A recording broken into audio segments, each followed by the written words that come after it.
Hello guys, in this video I will show you how to get your memories back on Snapchat. Firstly, you need to get up to your profile section by tapping on your profile on your left upper side. Then you need to go right down with the three dots, which is My Story Setup.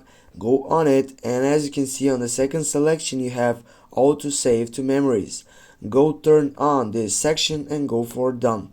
Then go on the settings bar on your right upper side, and then you need to scroll down and find for the real one selection, which is getting through the problem.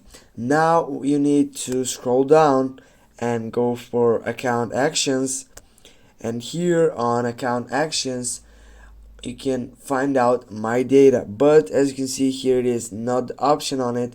Now scroll up and go for privacy section and choose the last selection which says my data. Click on my data, and what you need to do next, you need to scroll down and you need to take a look of that which says please verify an email address with Snapchat to continue. Now go verify your email address, and then you're gonna be able to get up that feedback from the support service team on Snapchat.